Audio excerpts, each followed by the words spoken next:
caring and for being a part of this program on today. And we also have with us today a gentleman who really needs no introduction. He is not only a local figure here in the Lowcountry, he's a national leader, and he's known internationally for his stands for America, for causes of all people, for wanting to help those who are downtrodden, for giving voice to the voiceless, for standing up for those who've been knocked down. A man who received his political start here in Charleston, South Carolina, and grew and grew and grew to work to be a cabinet official for the governor of South Carolina, and later to be the congressman from the 6th Congressional District of South Carolina. He is also a leader in Congress, where he works with the minority leader to make sure that the votes are rallied and counted where they need to be counted. He's a man of principle, a man of faith, and here today with us is his pastor, Pastor Morris Brown, AME Church, the Reverend Dr. Charles Watkins. And so today I introduce to you none other than our Congressman James E. Clyburn.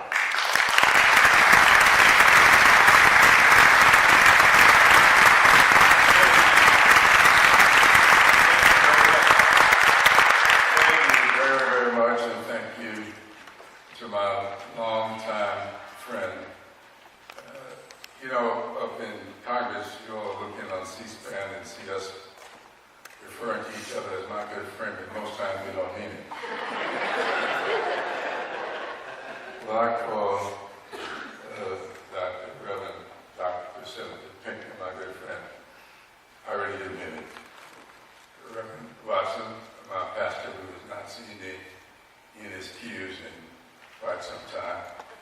I just want you to know, I hope you've been getting the report. And I've been sitting in our dues. Our class dues paid. Thanks, Emily. And you'll see me again real soon. Representative David Mack and to Rabbi Alexander. When Martin Luther King Jr. delivered what has become known as his I Have a Dream speech, the fact of the matter is that speech, the I Have a Dream part of that speech, was not his speech for that day. King had written a very well-researched and thought-out speech. And because the speech was so issue-oriented, and as a Baptist preacher, he had not sufficiently moved the crowd. And as he was ending, he heard a voice from Mahalia Jackson crying out to him, "Tell him about the dream, Martin. Tell him about the dream." And then King, of course, taking the cue, delivered the I Have a Dream speech that he had delivered several times earlier. But if one were to just take a look at the speech that was prepared for that day, what you will find was a speech of which the subject was the fierce urgency of now. That's what the speech was all about. Now you might ask, what led King to deliver a speech on the fierce urgency of now? And I would refer you back to his letter written earlier that year from the Birmingham City Jail. Many of you may recall that as King sat in that jail, he received a letter from 8 clergymen, one of whom was from South Carolina. And they said to King on that occasion that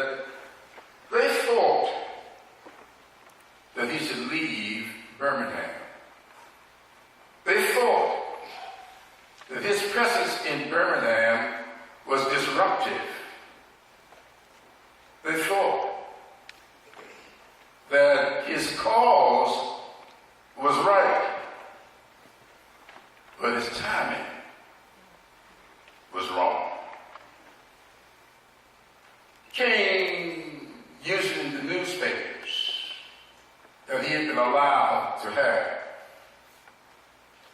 Started writing in the margins of that newspaper his response to the letter that he had received from those 8 clergymen.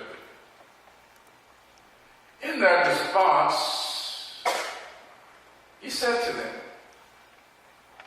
that he was coming to feel a little uneasy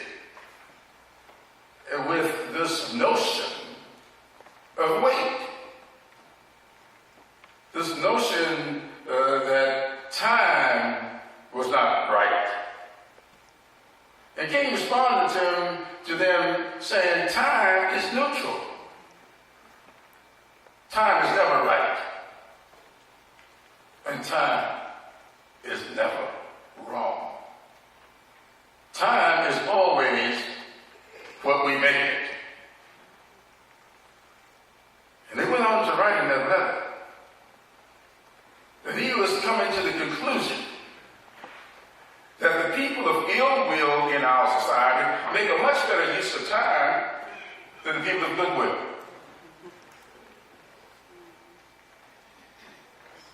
I hope you'll hear me.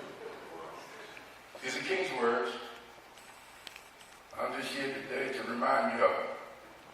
That the people of ill will in our society seem to be making a much better use of time than the people of goodwill. He concluded that thought by saying, we are going to be made to repent in this generation, not just for the vitriolic words and deeds of bad people, but for the appalling silence of good people.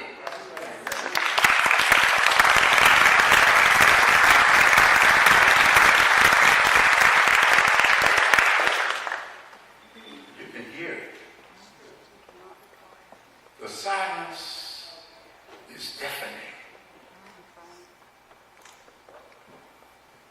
As I approached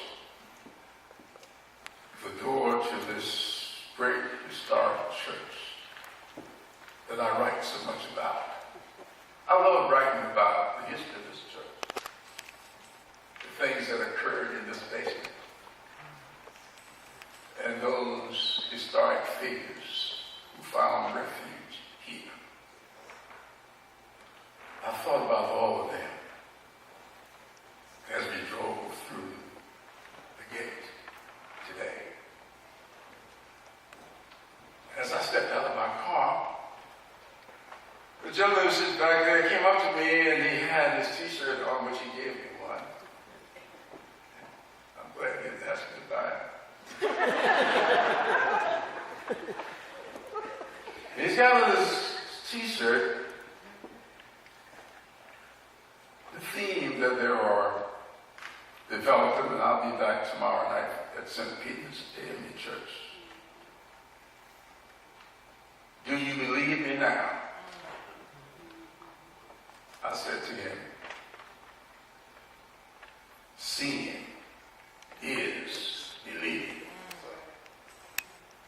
Yes, we believe because our eyes have seen. The big question that I believe asked is the question that King asked in what I believe is his second book. Where do we go from here? Chaos or community? I'm hopeful we would choose